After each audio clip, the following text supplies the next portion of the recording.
I think he's gonna have to make new friends. And I don't think it'll be hard making new friends. But you gotta think about, let's just use certain people for example, right? You think Jay's gonna wanna hang out with him? Beyonce ain't letting Jay go over there. My opinion. I don't know this for a fact. You think that Ciroc will wanna do business with him again?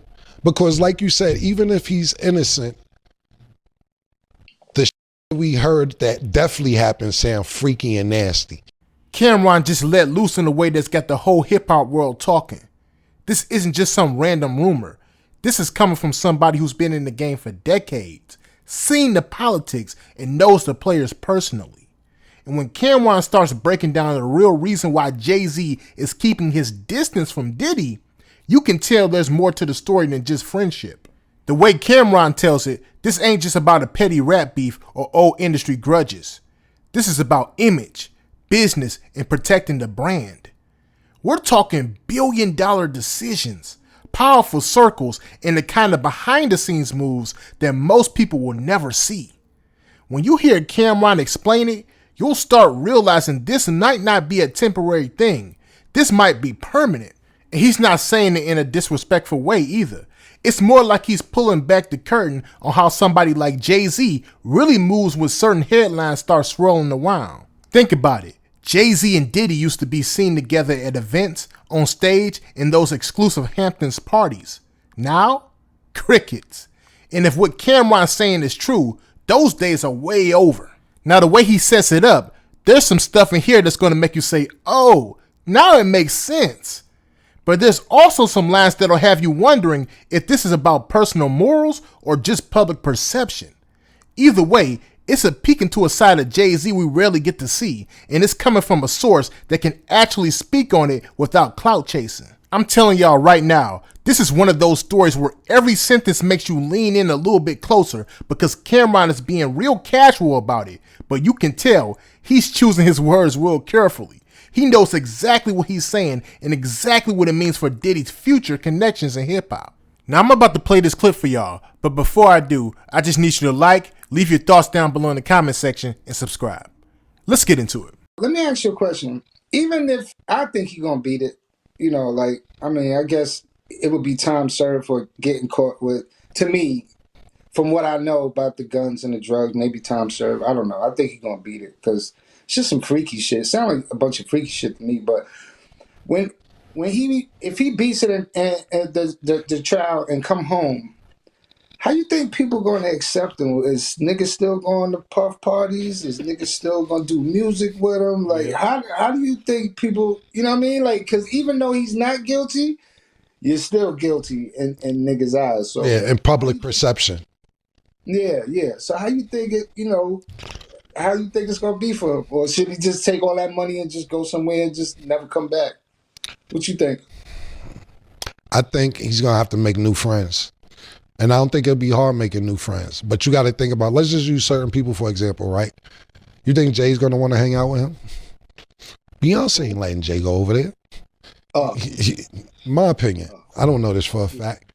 You think that Ciroc will want to do business with him again? Because like you said, even if he's innocent, the shit that we heard that definitely happened sound freaky and nasty. And sometimes people may not want that around their spouse, talking about if you have a significant other, like let's say if you were one of Diddy niggas and you got a wife, like, yo, you ain't going back over there. I ain't know all that was going on. If you lucky you ain't caught up, nigga, fuck is you doing over there? Then you got other people that you may been doing business with, pardon me, and they be like, nah, we fuck with you, but we heard about the hijab mask and all that. We can't rock like that with the hijab naked from the neck down and all that. You know what I'm saying? That walking around watching your girl bone with Astroglide in your hand, our brand doesn't support that. So to me, my personal opinion is he should have a shitload of money left over if he beats this thing. And Puff to me is one of them niggas that can eventually figure it out. And in the beginning, if he won't have his original niggas that he been fucking with before this case started, but he'll have somebody that needs an opportunity, somebody who's willing to say, I don't care about that shit. The jury said you not guilty. Let's get to this money. And Puff seems like one of them hustlers that's going to get back on his feet.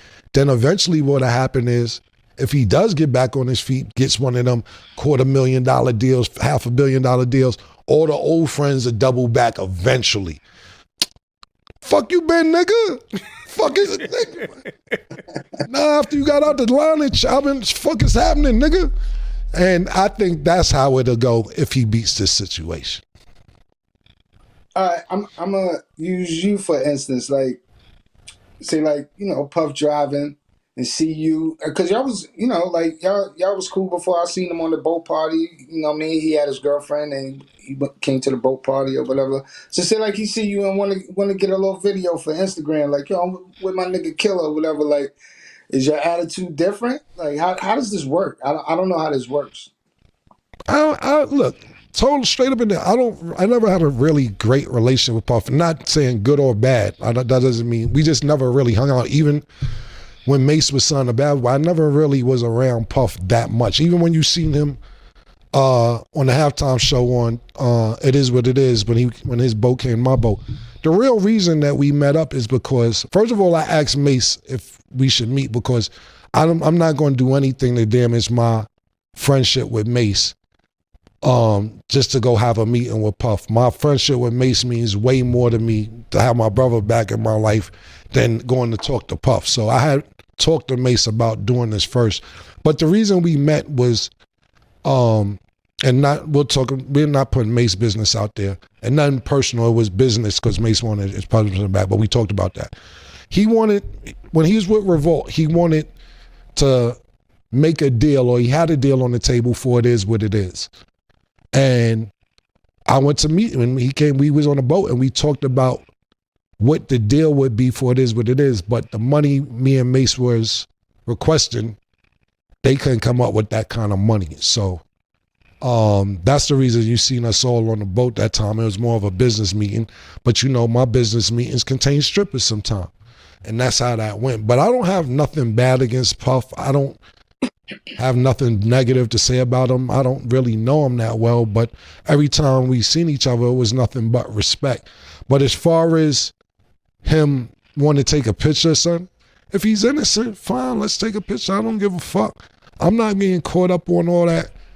What a nigga did.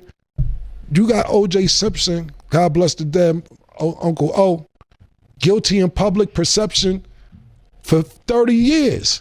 Facts. We put that nigga on the show, nigga. The jury said you not guilty, man. We not dragging this. Let everybody else drag it. If the jury say you not guilty, nigga, let's rock out. Facts. So At the end of the day, if a nigga not guilty, and this is our system in America, go to court, judge-related trial or jury-related trial, and niggas innocent, and then America get mad at the system. But I'm not judging niggas who's not guilty in a court of law and holding them hostage for the rest of their life. You know what? After hearing Cameron break it down, I can't even be mad at the way he explained it. This is the side of the music business that a lot of fans don't really think about. It's not just about who you cool with. It's about image, legacy, and protecting the brand you built. Jay-Z's not just a rapper anymore. He's a business mogul with billion-dollar partnerships, corporate deals, and a brand that stretches way past hip-hop. The circle he moves in now are full of CEOs, politicians, and investors, so every move is calculated. In Diddy's situation right now, whether you believe he's truly guilty or innocent, the public perception is messy. We all know how the court of public opinion works. Sometimes it doesn't even matter what the legal system says. Once the headlines hit, they stick. So from a branding standpoint, keeping your distance can be less about disloyalty and more about risk management. Cameron wasn't bashing anybody. He was just being real about how this industry moves. People forget, relationships in hip-hop have always been shaped by timing, circumstances, and money.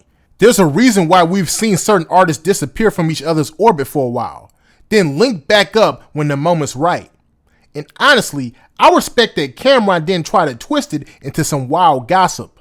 He spoke from experience, and whether you agree with his take or not, you can tell he's speaking from a place of understanding how the game works. So for me, This isn't a story about Jay-Z cutting somebody off. It's a reminder that in business, sometimes you have to protect your own position first. It doesn't mean things will never be cool again. It just means right now, the climate might not be right for certain moves. What I took from all of this is that power in the music industry isn't just about hit records. It's about making the right calls at the right time to protect your legacy. That's what separates the people who last for decades from the ones who burn out quick. But that's just how I see it. But what do y'all think? Do you think Jay-Z is making the smart move by keeping his distance from Diddy right now? And do you think time will heal this situation, or is this distance permanent? Let me know your thoughts down below in the comment section, and make sure you like and subscribe. Peace.